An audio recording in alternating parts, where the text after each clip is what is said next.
30 noyabrdan boshlab Sharqiy Turkistonda 6-7 bal bo'ron chiqib, qattiq judun chapqin bo'lib, orqadan havo buzilib, qum tuproq yig'ib, Urumchi, Sanji va Shexanzilarga og'ir ta'sir ko'rsatib, kishilarda qo'rqinchli vahima paydo qilgan.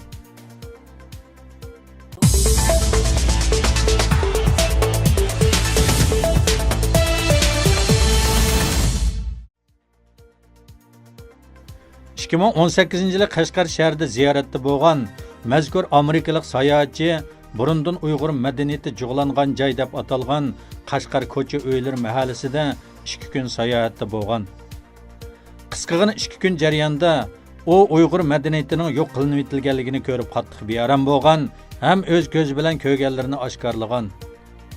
U munolarni bildirgan: "Men bu mahallaning qaytadan o'zgartib yasalganligidan keyingi holatini ko'rib, Uyg'ur madaniyati uchun intayin muhim bo'lgan bir markaziy bog'chining hech bir odamdan xabarsiz holda yo'q qilib etilganligini his qilib yetdim.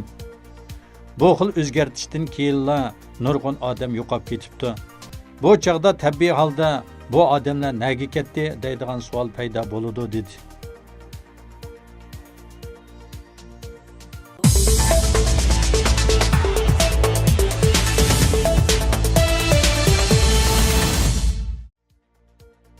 Angliya pul muomala gazetining xabarida Xitoy kommunistlarining musulmonlarni bostirishi Sharqiy Turkistondan Ningshagacha kengayganligini oshkorladi.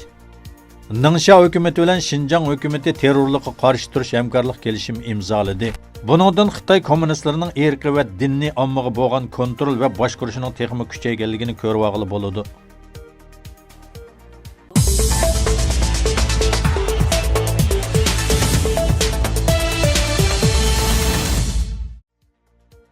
Xitoy kommunistlarining Sharqiy Turkistondagi zulmlaridan ibrat elib, Qirg'izistonning poytaxti Bishkekda Qirg'iz ommasini qo'g'dash komiteti qurilib, 29 noyabr Sharqiy Turkistonda yashayotgan Qirg'iz xalqining beshig'imi bu fojianing kelganligini oshkorlab, Xitoy hukumatiga qattiq noroziligini bildirib, tutqun qilingan begunoh xalqini qo'yib berishni talab qilgan.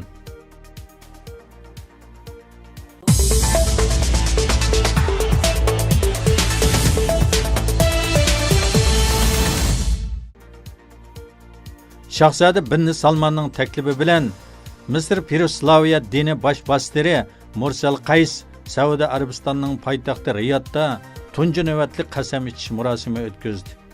Shundaqla bu murosimiga yana Protestant dini asoschilari qatnashgan bo'lib, bu ziyorat 17 dekabrgacha davomlashadi ekan.